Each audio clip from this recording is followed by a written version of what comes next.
Welcome back to JB Squared. I'm JB Hager along with Johan Bernil, and we're going to look at stage 15 of the 2023 Tour de France. We see one of the most epic head-to-head GC battles we've ever seen. Literally one that people are going to be talking about for decades. And we get to see another older veteran rider getting a stage win. We'll break all that down and get Johan's thoughts on this episode of JB Squared. All right, Johan, and rather than start out talking about the winner or the GC battle, which we most often do, we had another unfortunate incident of a crash caused by a spectator. And it took down, 13, 14 riders, something like that. And you just hate to see that happen. But you actually, when we did the move earlier, we didn't have any details on it, but you were able to find some video and have a better idea of what happened in that incident. Yeah. As always, it was a hectic start, riders trying to go in breakaways. A breakaway was going, and then the peloton came through a little town, and we could see that there was one spectator leaning out a little bit more to have his selfie taken or video of the whatever. I mean, if you're going there and you stand there waiting, then at least watch the race, and don't try to film it and then look at it when you're back. Then you can see it on TV, and nowadays with the streaming services, you can rewatch it as many times as you want. So we saw this one spectator, his arm was out with his phone and touched the forearm of Sepp Kuss. Sepp Kuss went down and took out a few other riders, one of which was Nathan van Hooijdonk, his teammate, who went down really hard. So that was kind of, and it was completely in the front of the peloton. I mean, if you look, you see the crash, and on the left side, you see Jonas Vingegaard and Tadej Pogacar just escaping. Like, it was completely in the front. So then at that point, there was some hesitance in the peloton. The breakaway was gone already. So of course they won't wait, but there was this general consensus in the peloton that they would slow down, let the riders come back. Jumbo, of course, had two guys on the floor. They wanted to see how they were. And then finally that breakaway got 6, 7, 8 minutes. I mean, breakaway was 35 riders. It was a big group. But yeah, I mean, it can happen. It's a surprise. It's a miracle. It doesn't happen more often, JB. That's what I was thinking too. The crowds have been there all day. They're drinking, they're partying. Yeah. It's just the atmosphere of it it's just so different than anything on the planet. Yeah. Yeah. And it's accessible for everyone. It's free. People, there's debates here. People start to say, well, if it would be paying, there would be more discipline, and they could. First of all, you have to buy tickets. They could probably put more money into fencing certain parts of the race. I mean, they can't. You make a good point. Friend of mine said that owns a lot of bars. It always said, all you need is a $1 cover charge, and you get rid of most of the riffraff. $1, yeah, is all it takes. That's interesting. Yeah, I mean, that's obviously also what makes cycling so attractive. It is free for everybody. It's on the public road, so you don't work with a stadium where you can basically contain all the people and check whoever comes in. That's impossible in cycling. So it is a difficult thing to control. They do 3,500 kilometers. It's impossible to fence the whole course, right? And so, yeah, these things happen, unfortunately, but I can see more and more people who are super, super excited. They're especially in the mountains. In the mountains, they're there from days ahead. Normally the day before, they're there with their campers or with their camping tent. They do a little party. Then during the day, they have a lot of alcohol, music. They're super, super, super excited. And yeah, things happen. Yeah.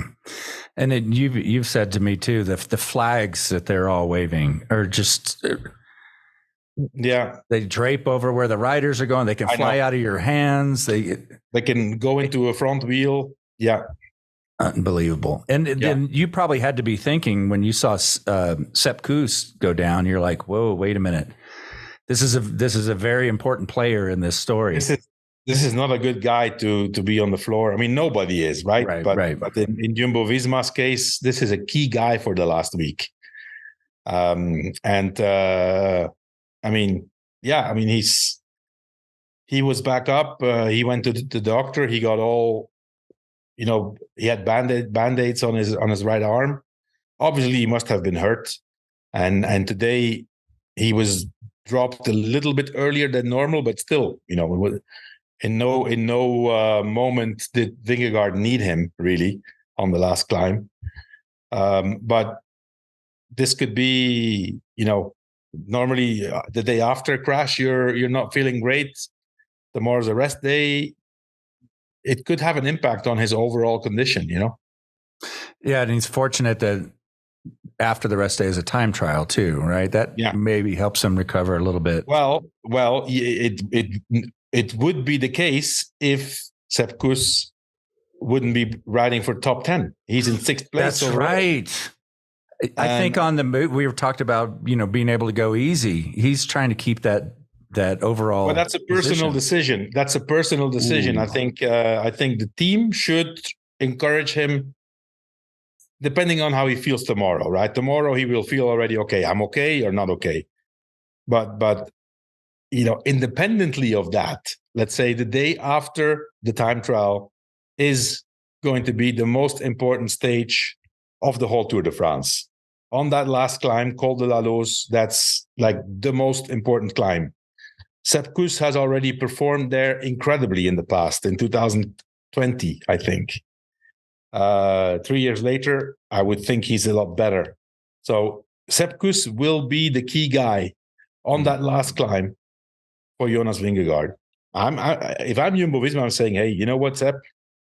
We absolutely don't care if you're 6th. You know what? If you have a bonus for a top 10 in a Grand Tour, we'll pay you the bonus. Yes. Forget about your 6th place. We need you fresh. Tomorrow, you in the time trial, you don't go fast. Yeah. He will go fast. I mean, the way I see these things, these guys just go for everything. Well, same as UAE, by the way. Adam Yates is doing an incredible job, but he's in 4th overall and has potentially access to the podium. He's not far from 3rd place. Oh, that's interesting. And, my perspective on it, just even in amateur racing, we would do these 3-day stage races. 20 minutes of a time trial would take so much more out of me than a 3-hour road race. Mm-hmm. So, I just would feel destroyed from that 20 minutes. Full out effort. Yeah. You go deep and you feel, and especially the day after you feel it. Yeah. I guess we'll know what their decision was with Kuss when we watch on Tuesday, right? You want me to tell? I can tell you now what the decision will be. He's going to go full gas. Full gas. Yeah. Okay, let's talk about the winner today, Wout Poels. Great to see another seasoned veteran get a win. Yeah. Here's the good and the bad, and I want you to elaborate on it. And I know you've got some more info about leading up to this race with Wout Poels. The man gets to drop Wout van Aert, which we were just jaws on the floor when we saw that. And then while he's crossing the finish line, the cameras are on the GC battle tour stage. First stage in the Tour de France. I mean, let's not forget this guy won Liège-Bastogne-Liège. Oh, there you go. And he was in his prime when he was on Sky and the beginning of Ineos. Maybe not Ineos anymore. Don't remember this. But he was with Chris Froome. He was the Adam Yates or the Sepp Kuss. That when he was pulling, there was 3 guys left. So yeah, very unfortunate for him today that he got no TV exposure. I know. Luckily we could all see, which is actually I think the moment that he will want to have on video on is the moment he drops Wout van Aert. We have that, right? Yeah. And then crossing the finish line. Okay, with those two clips, you can make a really nice memory, I would say. But we didn't. I mean, he went amazingly good. He put 2 minutes into Van Aert on that last climb, and Van Aert kept going. So yeah. I mean, a quality rider.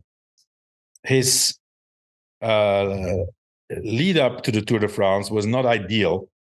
I think he was foreseen to do the Tour because he didn't do the Giro, but he got sick at altitude camp, and he had to skip the Dauphiné Libéré, which was their last kind of race to prepare. Couldn't do the Dauphiné, and then got just in time, got healthy to do the Tour of Slovenia. But in Slovenia, he was not good. He was really not good. And there, I think they said, well, I mean, if I'm like this, I'm not going to the Tour. I'm useless. Something must have happened. Somebody must have gotten sick in Bahrain, and then finally he got to the Tour. I was surprised to see him at the start, and he was all the time in the back. So he was just the first half of the Tour. He was just being patient, sitting in the bunch, saving his energy. But today, when you see him go in the breakaway, and I think yesterday actually he was in the breakaway too. At some point, that breakaway that never got a chance because Jumbo was pulling so hard, right? But yeah, I mean, and then when you see him get away with Van Aert, and especially you see him work together with Van Aert, I started to think, this guy thinks he can win, Otherwise, you wouldn't pull with Van Aert, which, for example, is something that I don't understand that Marc Soler did, because it was Van Aert, Poels, and Marc Soler, right? So two-thirds of that breakaway were Wouts. Was Wout, and Marc. But yeah, I mean, then when they got to the steep slopes of that climb, that acceleration was like, wow. He was not kidding. He was going for it. And Van Aert had no response. And he stayed there for a while at 15 seconds, but then he could, get 20 seconds, 25, until finally he got over a minute and then kept putting time in Van Aert. So, amazing victory for him. You know what? I'll add to that there, right, just comparing those two in that situation.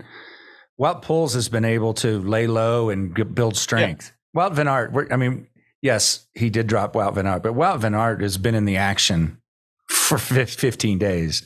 Unbelievable. So the amount of energy spent on the two of them over this course of the Tour is very different. If you just look at yesterday, JB, what Van Aert did, being in, pulling, and then even on the Jouplan getting dropped, coming back, and then today going in that breakaway, being the motor of that breakaway, because everybody was looking at him. Then, one guy gets away, he goes after him, then drives that three-man breakaway again.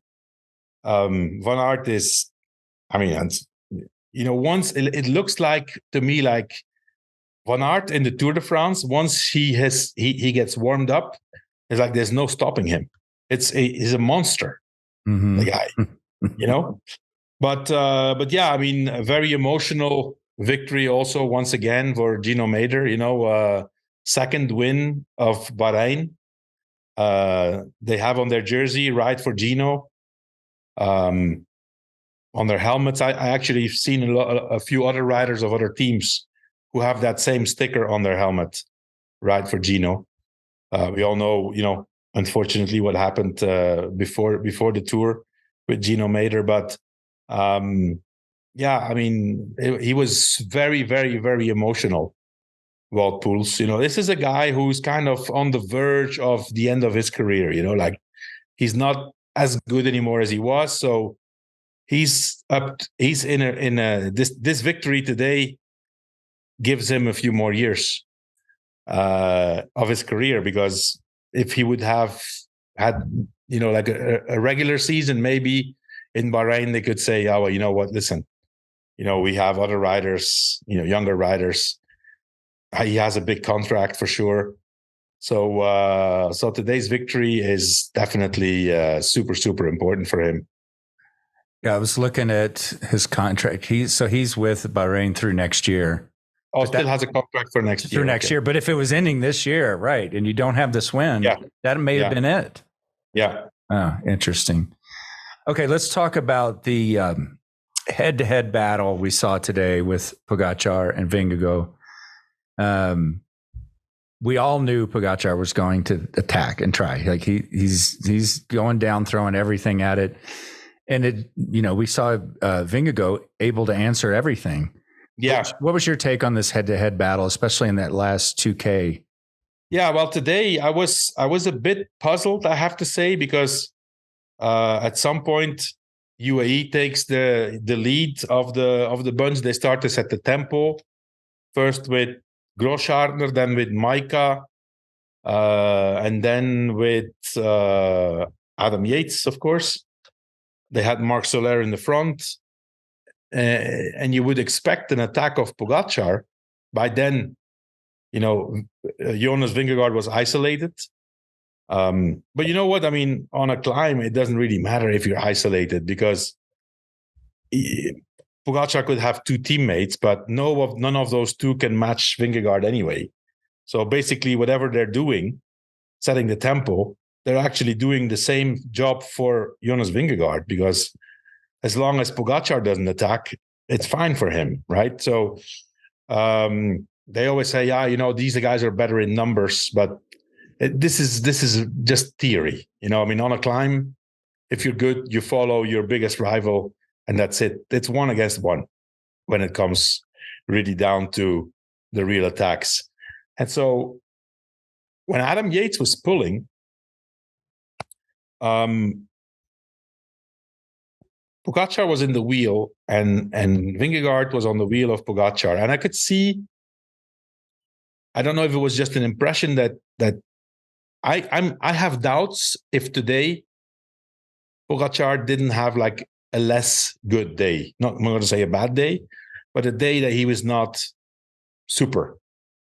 And on the contrary, during the whole stage, I could see Jonas Vingegaard looking really good, like facial expression, looking comfortable on the bike, looking really feeling good on the bike. You can see that with little things. It's hard to explain, but you can see, okay, this guy is, he's riding his bike and he's feeling good, where another guy is sometimes working his bike a little bit more.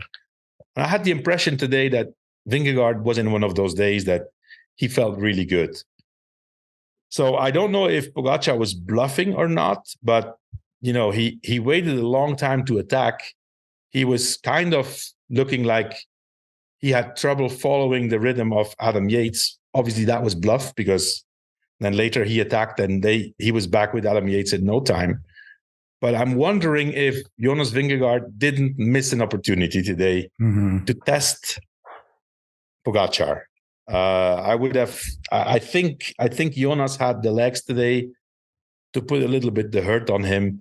And you know what? Even if he couldn't drop him, would have been like a mental blow, like, okay, I'm not just waiting you for Pogacar to attack. I'm attacking myself. Yeah, even if it's a couple seconds, just something, right? Of course, there's always this doubt. Well, if I do, since they know that they are so tight, so close, there's this doubt that in Vingegaard, they say, okay, if I attack, what if he counterattacks? I can't follow. Then I look like a fool. Right. So I think that's what happened today. Pogacar also said after the stage that, he tried, but the climb was not steep enough. It seems to me like nowadays climbs of 9 to 10% are not steep enough anymore. Drop. It needs to be like really constant double digits for a while, which is crazy. Yeah, what kept going through my head, and I was thinking back on recent tours, it seems like just the slightest, and I shouldn't even say bad day, for these top GC guys, even one day where you're not 100% can cost you the tour. It's going to come down to this, JB. It is going to come down to this in this Tour de France. it may be. I mean, it may be that we already had that day, in stage 5, where Pogacar didn't feel great, and that's where he lost that minute, and that's where he lost the Tour. Because if they stay the same as they are now, I don't know what's going to. I mean, normally the time trial should be, showing. I mean, maybe not decisive, but it should be showing really who is the best.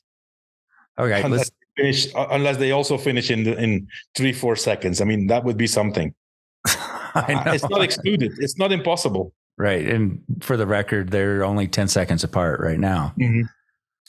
Today's show is brought to you by Ventum, the all-new GS1, starting with SRAM Apex AXS for just $29.99. And it's an incredible gravel bike. I just got the new GS1. And if you have been watching The Move or you listen to Outcomes, you've heard of Spencer Martin.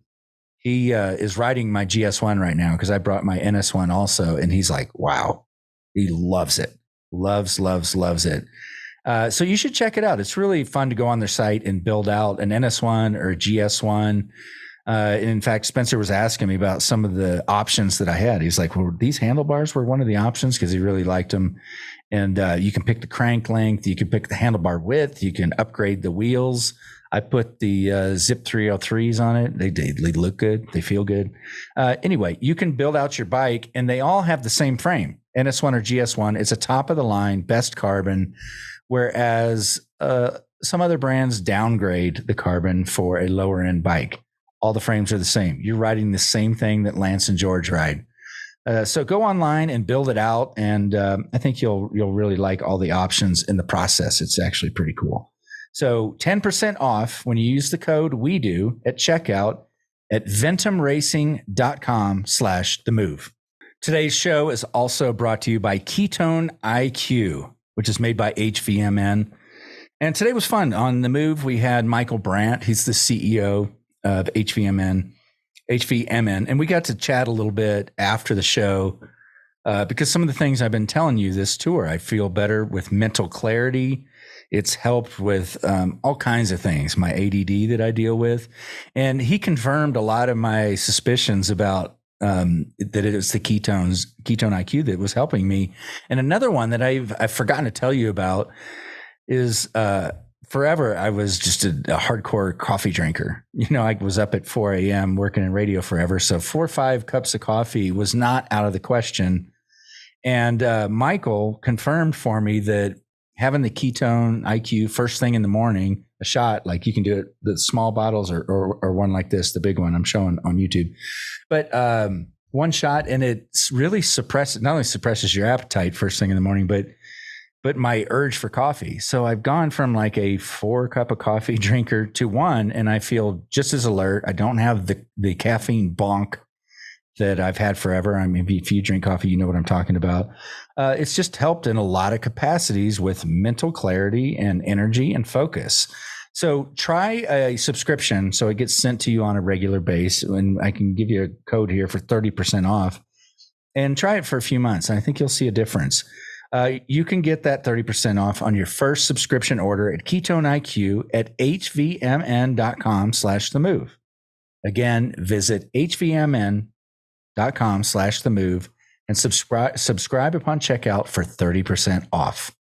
Okay, let's talk about this individual time trial. Why don't you elaborate on you already described the conditions, so I'm assuming you're going to say this favors Vingegaard going into the time trial. Not necessarily. I think they're equal. They're both. Vingegaard beat Pogacar last year and the year before, when Pogacar won the Tour. So I think it's different. First of all, it's a hard time trial. It's not like a pure high speed time trial. Although, from what I hear, everybody's going to be using the fastest, most aero equipment in terms of bikes, helmets, skin suits. You could say Vingegaard last year was a lot stronger in the last time trial. And then the year before, Pogacar was sure already of his win and kind of didn't take any risks. But I really think they're very similar. Very similar. It's going to come down to the form of the day tomorrow. Vingegaard has a little tiny advantage because he starts last. So he has Pogacar in front of him. I don't know if it's going to be 2 or 3 minutes difference between the top 10. Usually that's what they do. They do every 1.5 or 2 minutes, and then the last 10 they do a bigger margin so that they kind of make sure that nobody catches the other guy. So in theory, Vingegaard will have the advantage because he will know the split times in real time, his split times compared with Pogacar. I think there's going to be 2 or 3 official split times of the race. But usually what teams do is that, and especially when it's so tight here, and when they really don't know, you need information, right? So as soon as you start, you need to know after 1-2 kilometers if you are on the right pace. Although nowadays that's also quite relative because they know what their pace is based on their power meter. But still, you want to know how you're doing compared to your rival, right? And so this would be a very good time for the TV coverage to play the radios splits. We would get a lot more information in the time trial if we were hearing them. But then you need to. Then it depends if the director tells the truth or not to the rider. That's also another. I've been in situations like this where. Oh, okay, here comes a good story. Here comes a good story. Kind of have to,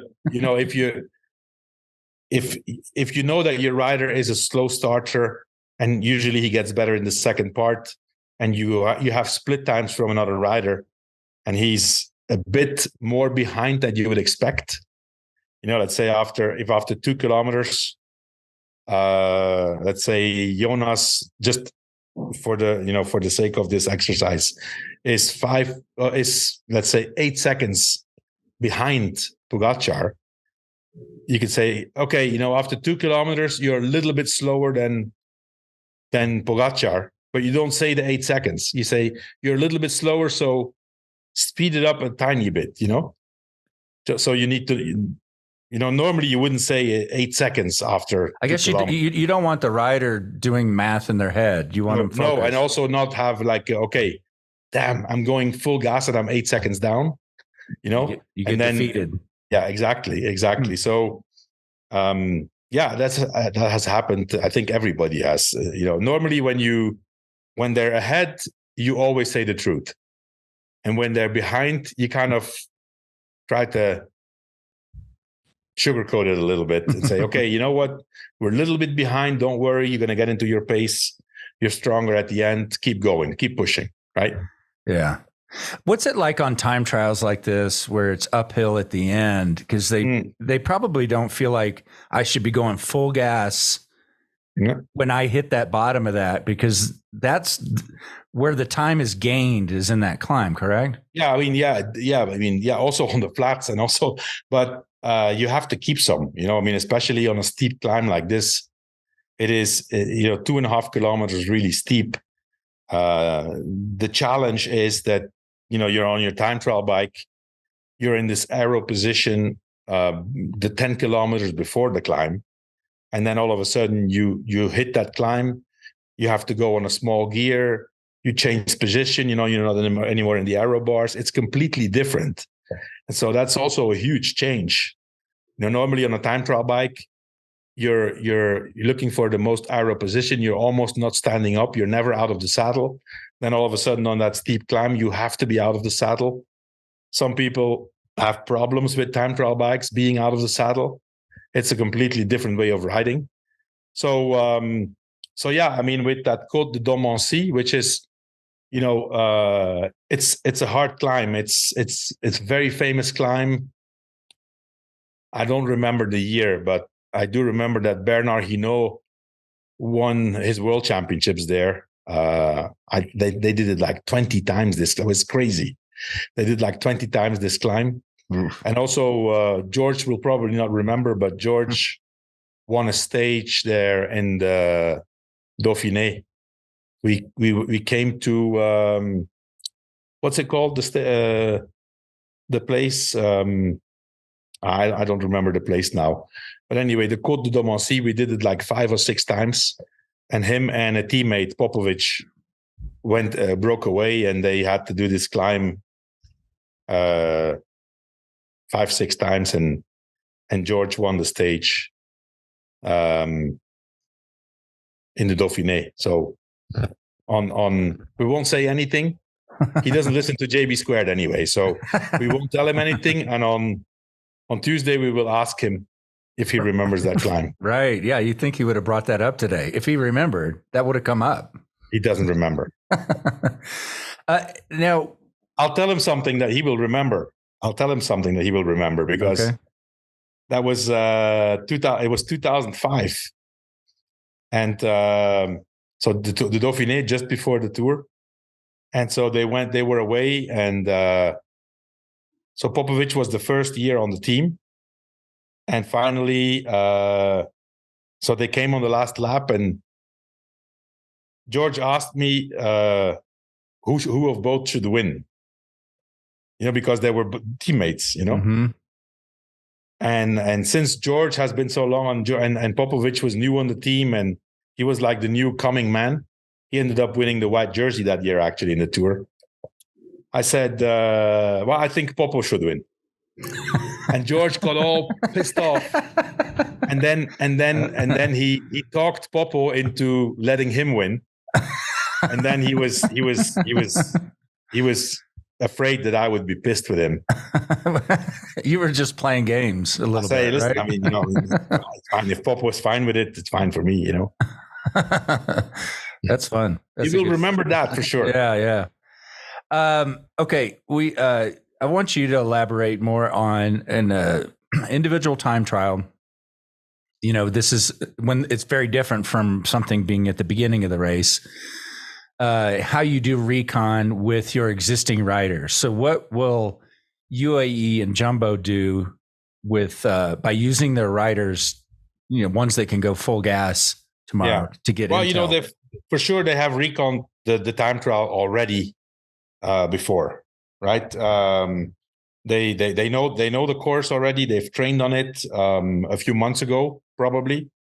But tomorrow morning they're going to go recon the course, whether it's all of it by bike, or maybe the first part, or maybe the first part in the car, and the last 10 kilometers by bike. But it won't be a closed course tomorrow. Yeah, in the morning they can go, and they can just go before traffic hits. Go early, and at least they're gonna go and do it by car, at least. Okay.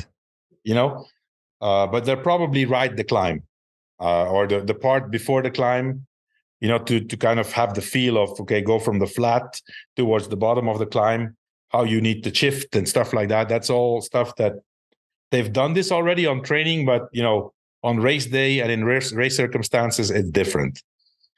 And then normally what happens is, if both of the teams, and let's just, for the sake of this, if both of the teams, Jumbo and UAE, Pogacar and Vingegaard, they will probably identify at least one rider of their team that they will want to go full, at least the first, let's say 16 kilometers until the bottom of the climb, for the following reason. They will have, if I look here at the profile, the Tour de France tomorrow has 3 official time splits. One after 7 kilometers, one after 16 kilometers, which is at the bottom of the climb, then one after 19 kilometers at the top of the climb, and at the finish. Ideally, you want more. You want more splits in those first 7 kilometers, and you want more splits between 7 and 16 kilometers. So what they will do is the Jumbo will, Wout van Aert will go full gas for sure, because he may be a candidate winner for this time trial.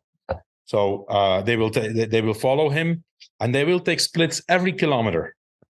Every kilometer, like on the speed, on the on the meter of the car.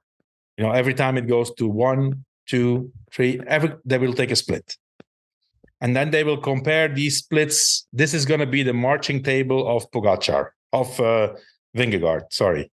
This, at the beginning. Okay, if Wout goes here so fast and you are equal than him, but we know that you're stronger on the climb, you're good. Mm-hmm. At least then they have splits until 7 kilometers to know that they're doing good.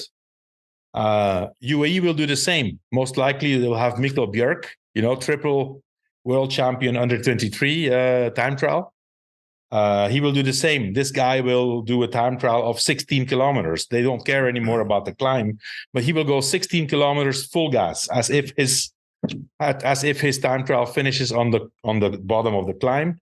They will take those splits and then have those splits ready for when Pogacar starts. And at least until kilometer 7, they will have those splits to compare with. What they will also do normally, I don't know what I have done in the past in these circumstances, and I'm sure they're doing it also because now they have so much staff available, is that they will put people on the road, like after 2 kilometers, after 4 kilometers, probably like 2, 4, and then, two people before the first split time.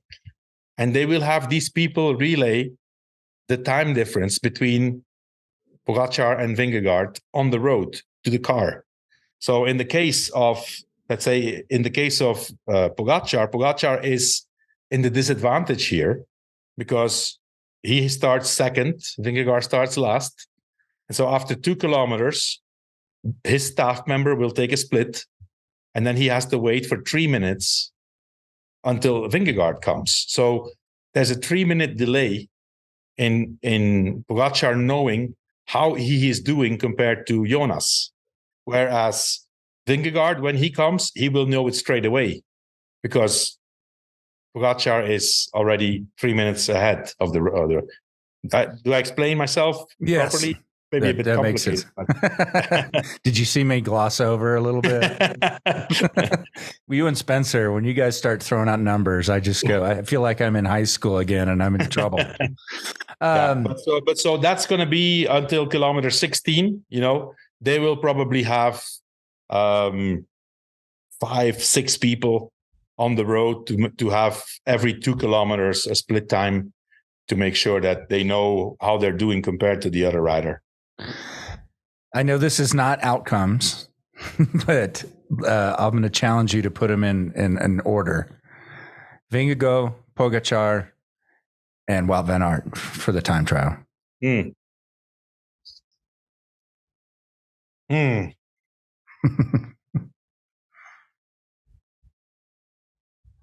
going to say Pogacar. Pogacar, Vingegaard, Wout van Aert. Wow. Okay. Yeah. Now another thing, JB, in terms of time trialing, right? What they would do also, both Pogacar and Vingegaard, depending on both of especially with Mikkel Bjerg, and then Vingegaard probably with somebody else. Maybe not Wout van Aert, because Wout, I don't know where he is in GC, but a guy who goes early, they will actually follow in the follow car that particular rider to see the actual race in race circumstances, with the spectators. Because it looks completely different than when you recon it 2 months ago. So not that it's, very technical, but at least, you see the turns, what it looks like.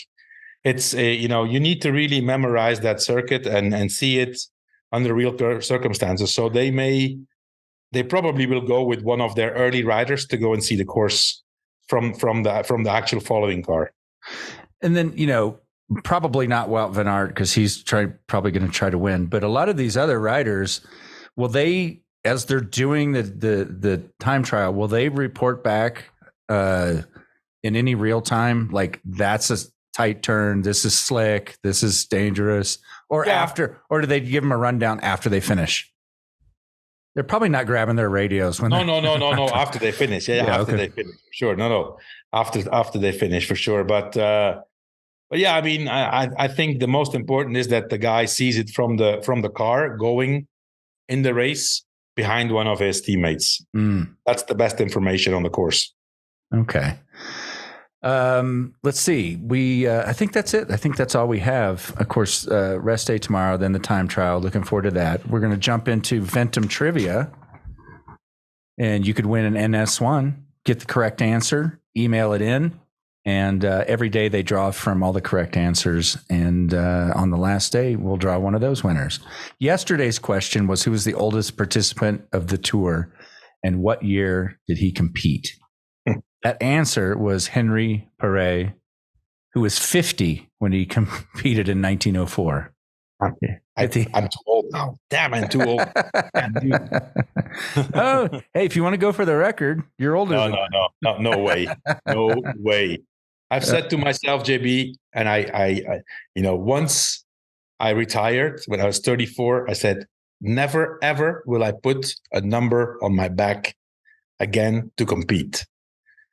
Whatever I do, I'll just do it for fun, but never, ever will I enter into a competition anymore. Right. No. And now it's your son's racing. Yeah. So I'm putting actually numbers on, but for him. Yeah.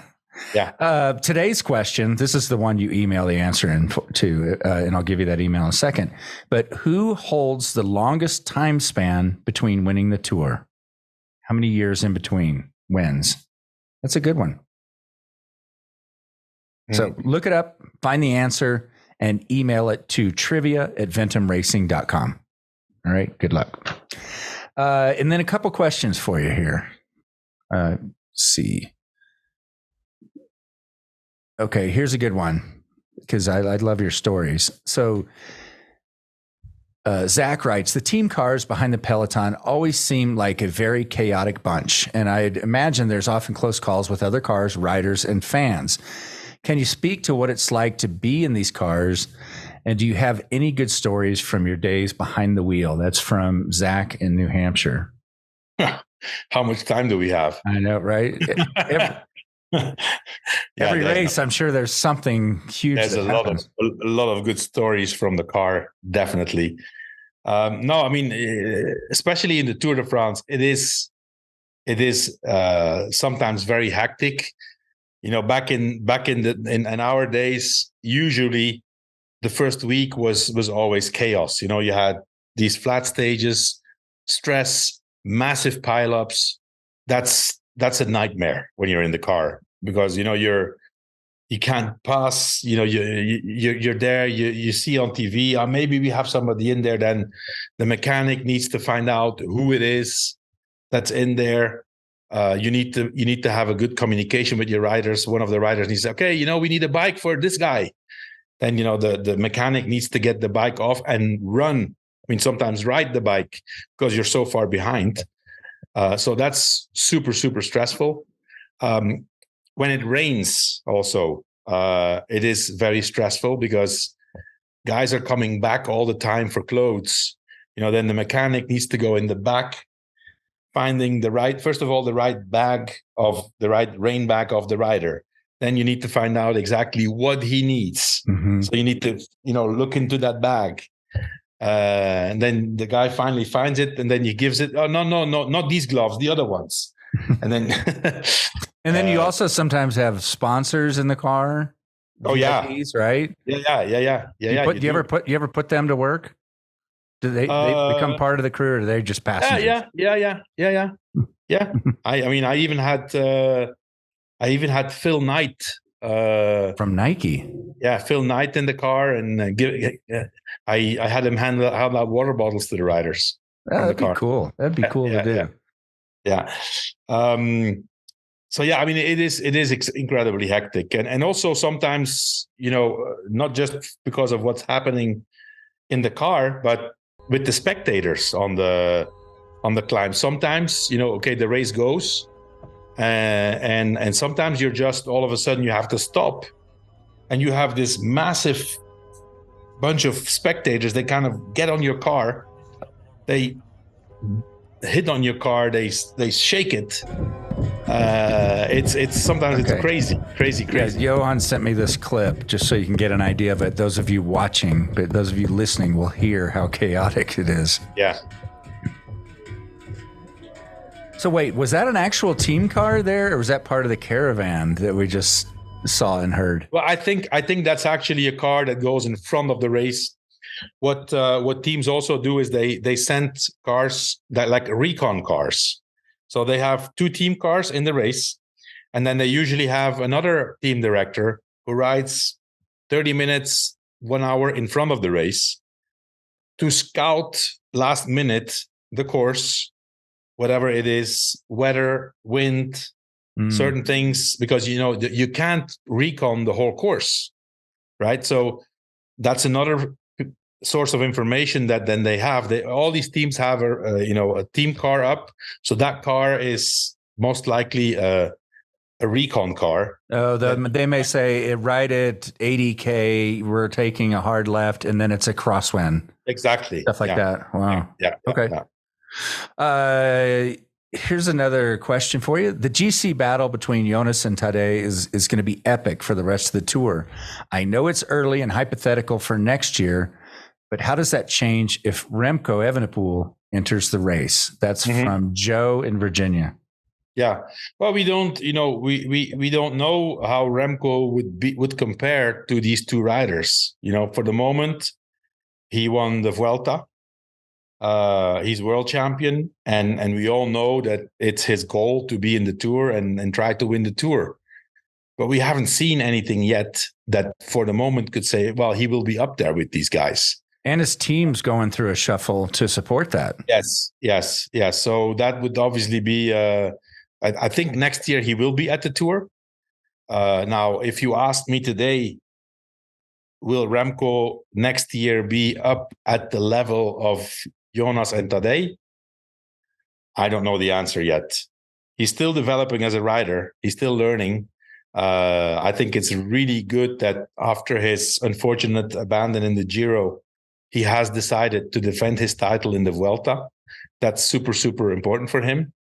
If he can confirm in the Vuelta that he's really, one of those top. He is one of those top riders. But we still need to see him in the high mountains, right? We haven't seen that yet. So I think the Vuelta is going to be super important for him. See if he can defend his title. He's up against Primož Roglič in the Vuelta, so that's going to be interesting. And then we don't know who else will be there. Probably Enric Mas again. So we'll see. I think personally, what will be interesting to see is how Jumbo and UAE will plan next year's tour, because now it's 1 against 1. Although if you look at the strength at the top of the team, UAE is a bit better because they have Adam Yates, who is now in 4th, potential candidate for 3rd. Jumbo has Jonas in 1st, Sepp Kuss in 6th. But they still have Primož Roglič. They could eventually come back with Primož Roglič and have a stronger team. And in that case, I think most likely UAE would have to kind of think of putting Juan Ayuso in the Tour. Well, I mean, Pogacar next year can't have the white jersey anymore, so they may as well want to keep with Ayuso. But no, jokes apart, I mean, he's a super strong rider. So I think if you would, then again, you're there with Jumbo with Vingegaard, Roglič, Sepp Kuss, and UAE with Pogacar, Ayuso, and Adam Yates. It's again a battle of the strength of those 2 teams. And then we'll see how Remco fits into that ranking, right? Next year. We'll see. All right. Well, thank you for that question. We appreciate it. If you have a question for a future show, please send it in. Send it to JB2, JB squared at wedo.team. All right. Enjoy your rest day. Got plans? I'm gonna go for a bike ride with my son. Early in the morning, I'm guessing. Yeah. It's very hot. Very hot here.